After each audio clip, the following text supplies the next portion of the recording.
নির্বাচনী তফসিলে অনেকে ভারাক্রান্ত হলেও স্বাগত জানাতে বাধ্য হয়েছে বলে মন্তব্য করেছেন বিএনপির স্থায়ী কমিটির সদস্য সালাউদ্দিন আহমেদ। সকালে দেশ গড়ার কর্মসূচির ষষ্ঠ দিনের কর্মসূচি উদ্বোধনী বক্তব্যে একথা বলেন তিনি।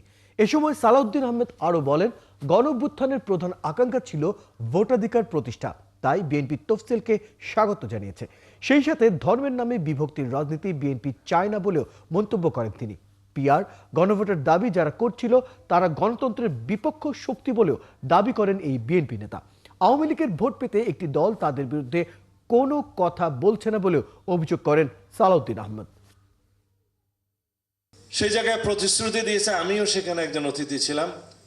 আমরা এই কথাগুলো বলেছি এবং আইনানুগভাবে তাদের একটা নিরাপত্তা বিধানের কথাও বলা হয়েছে।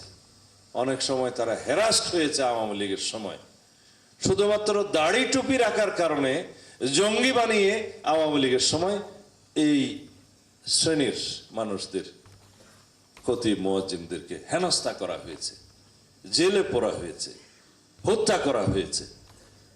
তারা আমাদের কাছে নিশ্চয়তা চেয়েছে, সেরকম আর হবে না। তো আমরা বললাম, শুধু ইমাম মুয়াজ্জিম, কোনো বাংলাদেশের কোনো নাগরিক বেআইনিভাবে কখনো গ্রেফতার হবে না।